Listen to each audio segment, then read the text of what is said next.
Hello മക്കളെ, നിങ്ങളെല്ലാവരും +1 എക്സാമിൻ്റെ ഒരു തിരക്കിലേക്ക് ഇരിക്കുവാണ്, ഒരു ടെൻഷനിൽ ഇരിക്കുവാണ് അല്ലേ? അപ്പോൾ +1 ഒക്കെ എക്സാം കഴിയുമ്പോൾ നിങ്ങൾ ചിന്തിക്കുന്ന ഒരു കാര്യമാണ് +2ലേക്കുള്ള ഒരു പഠനം അല്ലേ? കാരണം +2 എന്ന് പറയുന്നത് നിങ്ങൾ +1കളെയും ഏറെ പഠിക്കാനുണ്ട്. കാരണം പ്രാക്ടിക്കൽസ്, തിയറി എല്ലാം കൃത്യമായിട്ട് പഠിക്കേണ്ട ഒരു ക്ലാസ്സും കൂടിയാണ് +2 എന്ന് പറയുമ്പോൾ അല്ലേ?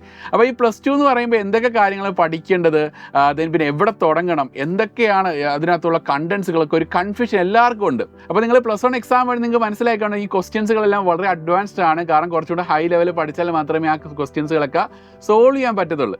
അപ്പോൾ ഇനി നമുക്ക് പഠനം കുറച്ച് അഡ്വാൻസ്ഡ് ആക്കണമെങ്കിൽ സൈലം കുറച്ച് അഡ്വാൻസ് ആകുകയാണ് ചെയ്യുന്നത്. അപ്പോൾ സൈലത്തിൻ്റെ രണ്ട് പ്ലാനുകൾ പറയുന്നതാണ് ബേസ് പ്ലാനും ഇൻഫിനിറ്റി പ്ലാനും. അപ്പോൾ എന്തൊക്കെയാണ് ബേസ് പ്ലാനുള്ള ഫീച്ചേഴ്സുകൾ? ഒന്നാണ് ലൈവ് ക്ലാസ്സസ്. ലൈവ് ക്ലാസ്സുകൾ നമുക്ക് പ്രൊവൈഡ് ചെയ്യുന്നുണ്ട്. നമുക്കാണെങ്കിൽ ലൈവ് ക്ലാസ് കൃത്യമായിട്ട് എല്ലാ ദിവസവും നമുക്ക് എല്ലാ സബ്ജക്റ്റിനും പ്രൊവൈഡ് ചെയ്യുന്നുണ്ട്. മാത്രമല്ല നോട്ട്സുകൾ, കാരണം ഇതിൻ്റെ ലൈവ് ക്ലാസ് കഴിയുമ്പോൾ തന്നെയാണെങ്കിൽ അതിൻ്റെ PDF നോട്ട് നിങ്ങൾക്ക് ലഭ്യമാകുന്നുണ്ട്.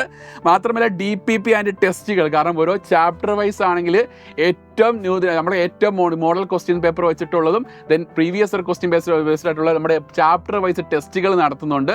മാത്രമല്ല ഇൻആംപ് കമ്മ്യൂണിറ്റി ഉണ്ട്, പിന്നെ റിവിഷൻ ലൈവ് സെഷൻസ്. ഇത്രയുമാണ് ബേസ് പ്ലാനിൽ വരുന്നത്. അപ്പോൾ ഇനി അതല്ല, നമുക്ക് കുറച്ചുകൂടെ അഡ്വാൻസ്ഡ് ആയിട്ടുള്ളൊരു പ്ലാൻ തിരഞ്ഞെടുക്കണമെങ്കിലുള്ളൊരു ബാച്ചാണ് ഇൻഫിനിറ്റി പ്ലാൻ. എന്താണ് ഇൻഫിനിറ്റി പ്ലാൻ എന്ന് പറയുമ്പോൾ ബേസ് പ്ലാനിലുള്ള കാര്യങ്ങൾ കൂടാതെ തന്നെയാണെങ്കിൽ നമുക്ക് ഈ പേൾ വീഡിയോസ് ഉണ്ട്. പേൾ വീഡിയോസ് നേരത്തെ പ്രീവിയസ്ലി റെക്കോർഡ് ചെയ്തിട്ടുള്ള കുറച്ച് വീഡിയോസുകളുണ്ട്.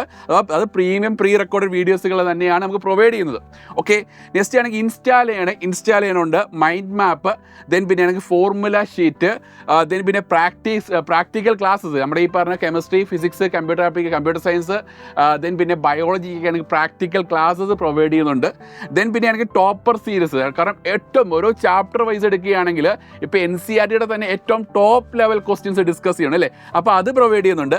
വർക്ക്ഷീറ്റ് വിത്ത് ഡിസ്കഷൻ, കാരണം വർക്ക്ഷീറ്റ് എന്ന് പറയുമ്പോൾ തന്നെ നമ്മുടെ CBSEയുടെ സ്റ്റേറ്റിലെ ആണെങ്കിൽ തന്നെയാണെങ്കിലും ഏറ്റവും ടോപ്പ് ക്വസ്റ്റ്യൻസ് ഡിസ്കസ് ചെയ്താണ് വർക്ക്ഷീറ്റ് എന്ന് പറഞ്ഞാൽ. Next access to upcoming batches, കാരണം ഇനി എന്തെങ്കിലും ഇതുപോലെ സബ് ബാച്ചസ് വരുന്നുണ്ടെങ്കിൽ നിങ്ങൾക്ക് ആക്സസ് ചെയ്യാനുള്ള ഒരു അവസരം കൂടി ഇന്നാണ് ഈ ഒരു ബാച്ച് പ്രൊവൈഡ് ചെയ്യുന്നുണ്ട്. പിന്നെ ആണെങ്കിൽ access to end game revision batch, നിങ്ങൾ ഈ ഒരു ലാസ്റ്റ് ടൈം എത്തുമ്പോൾ അല്ലേ? കാരണം ഈ ഒരു ടൈമിലൊക്കെ എത്തുമ്പോഴാണെങ്കിൽ ഒന്ന് റിവേഴ്സ് ചെയ്യേണ്ട ഒരു ടൈമാണ് അല്ലേ? അപ്പോൾ ആ റിവിഷൻ ചെയ്യുമ്പോഴാണെങ്കിൽ നമുക്കൊരു എൻഡ് ഗെയിം ബാച്ച് എന്താണ് സൈലം പ്രൊവൈഡ് ചെയ്യും. അപ്പോൾ ആ എൻഡ് ഗെയിം ബാച്ച് ആക്സസ് ചെയ്യാനുള്ള ഒരു പ്രൊവിഷനും കൂടെ എന്താണ് സൈലം ഈ ഒരു ബാച്ചിലൂടെ പ്രൊവൈഡ് ചെയ്യുന്നുണ്ട്. അപ്പോൾ എല്ലാവരും ഉഷാറായിട്ട് തന്നെ പഠിക്കുക. All the best.